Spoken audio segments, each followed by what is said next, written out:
60 anni di opera Immacolata Concezione, in cui molte cose sono cambiate. L'ultimo passo, sancito con la firma dei due direttori generali, Regione del Veneto e OIC, è stato fatto proprio questa mattina, con il protocollo che affida alla struttura di Via Toblino pazienti oncologici e trapiantati per assicurare loro la riabilitazione necessaria a poter tornare a condurre una vita normale. Pensi che adesso quelli che sono trapiantati di Gerosa, trapianti di cuore, li mandano a Cortina al Codevilla.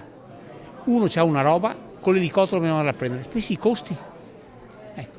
Allora questi sono i risparmi e la qualità della vita che noi riusciamo a fare.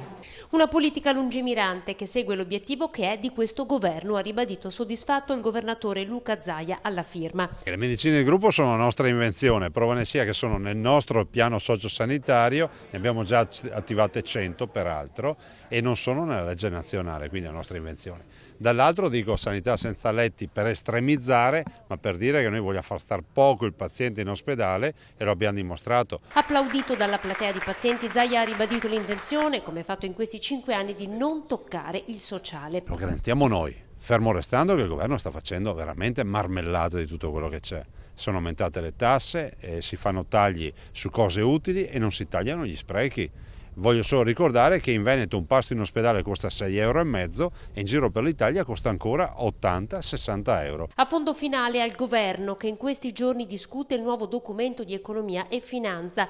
È una porcheria, dichiara Zaia, sulla sanità c'è una proposta di tagli per 240 milioni di euro.